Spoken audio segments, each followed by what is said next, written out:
Welcome to our Difference Maker Chat. Our very dear friend Jackie Reeves is here today. You know, she makes such a difference in our community. She's such a dear friend to me. You have been such a mentor to me personally. And I thank you so much for all that you've done for the community at large. You know, this is really somebody that really walks the talk. And I thank you for what you've done. I'm going to let you explain everything that you do because your hand is in all the pots, really, in the community. And you know, with the movement that we've created at Office Depot Foundation, we talked about the connectivity. We talked about how do you connect the dots, how we can be collaborative.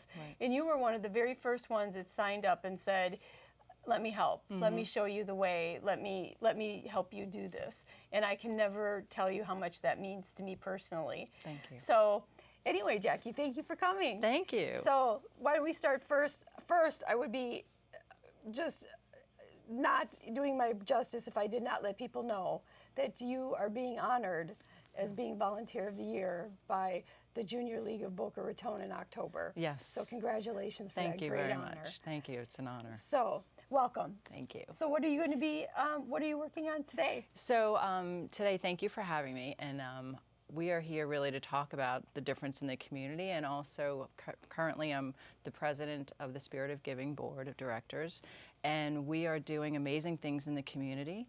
I also do serve with the Boca Chamber of Commerce on their board of directors, as well as a trustee for the YMCA of South Palm Beach County. In addition, we actually just celebrated the Leadership Palm Beach County Board.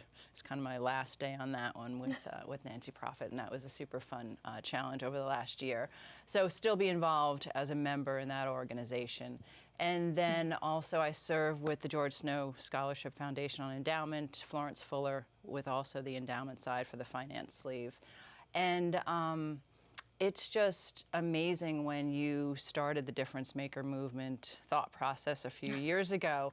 And it clearly has helped to be involved in those different organizations, whether serving in a true leadership role as the head of the board or as a member itself.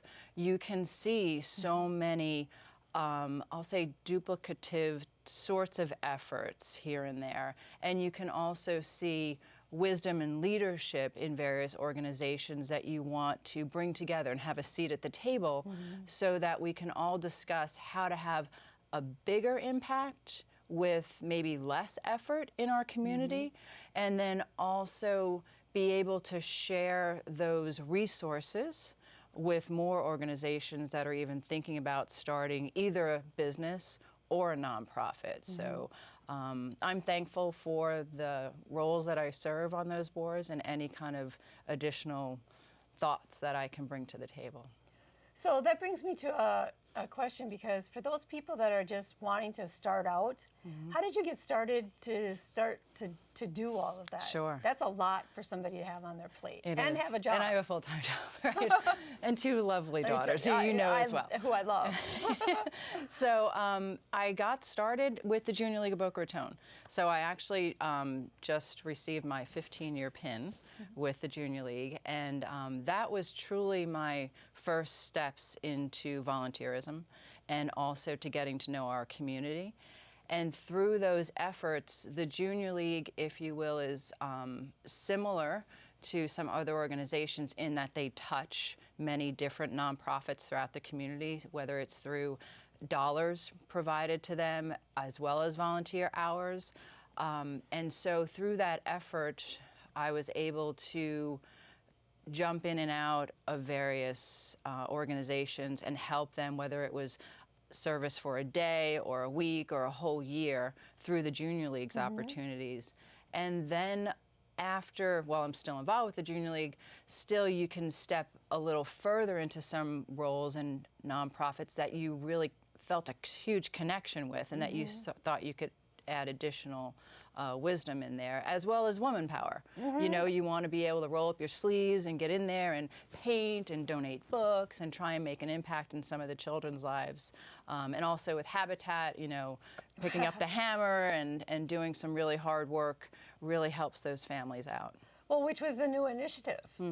So I think that, you know, some of the things are some of the steady Eddie kind of things that go along and that are successful, that do very well.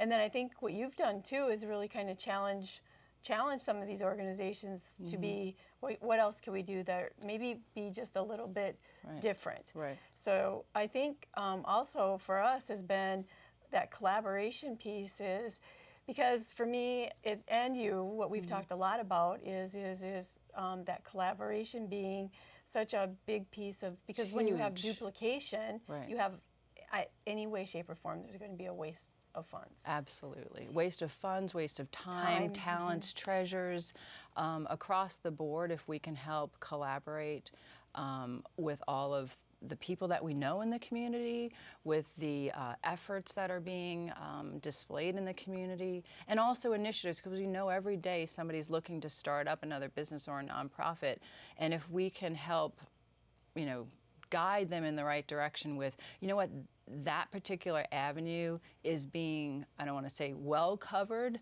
by this other organization, but how about taking a look at a specific subsector in that area would be just hugely helpful for our community to be able to serve that niche. And how do you see that when you have smaller nonprofits versus the larger nonprofits, that coming together, because that's really the Spirit of Giving's philosophy. Absolutely. And taking that, and I think that you guys do a great job of giving them a voice. Yes, so through the Spirit of Giving Network, working with some of the larger nonprofits and the smaller ones, everybody does have an equal seat at the table, and sometimes those bigger organizations are fulfilling, kind of that, I'll say, the 10,000-foot need, and then the smaller organizations come in and can help them with their, I'll say, specific columns of influence, and help them just further advocate that the services are being provided in the community, and also how to access them, because so many times we're working with different organizations, or we'll hear about another organization at the Spirit of Giving monthly meetings, and you're just like, does anybody know about that? Because after you hear their story and hear their passion, that there's a pretty good group of people that need to know about this. But helping them get the word out and figuring out how to really access those services can sometimes be a very big challenge for them. So if somebody wants to become a member of, let's say, the Spirit of Giving, how would they do that? Sure. So you can go to our website and access the application there, and then come start and join our organization for the very next monthly meeting. It's a small membership fee, but then you have access to all those opportunities, our back to school bash, our holiday gift drive, as well as the Boca Bowl, and then our upcoming community race in 2018 as well. Yes, I heard about this. That'll be lots of fun. Now, I've heard a lot of the girls talk about, a lot of our friends have joined that are a little bit older, that have joined the, and when I say that is I think there's a misconception that the junior league is just junior. Junior. Right. A little bit. And so a lot of girls have joined for the junior league. Absolutely. So a number of our friends in the community have joined, and some leagues have different rules, but for the Junior League of Boca Raton, whenever you are ready to serve or join, you are welcome. Whether you are 21, which is kind of our minimum age, or 80, or 85, or 90, if you want to serve, we want to have you. So there's no age limit. We're not going to kick you out at a certain age, and everybody's welcome. It's extremely diverse, so we welcome everybody. And our next class, if you will, for provisionals for the Junior League starts in August, so we're taking membership applications in July. Thank you. And I just have one last question to ask you, is doing all this volunteer work and making all these differences in the community, what has it done for you? So it has helped me grow as a person. To see, frankly, the need in our community can be very humbling and really emotional, because, we live in paradise, and you have a big, wealthy constituency in our backyard, but then the very next street, they're literally waiting to be fed at Boca Helping Hands, for example. And that is so emotional that you want to try and help every possible way you can. And I thank you so much for what you've done for us, for the Difference Maker movement, and for every day for getting up and going out and doing and showing people how to be the best. Thank you. Thank you. Thank you for having me. Thank you, everybody, for being a part of our Difference Maker movement chat. Thank you. Thank you.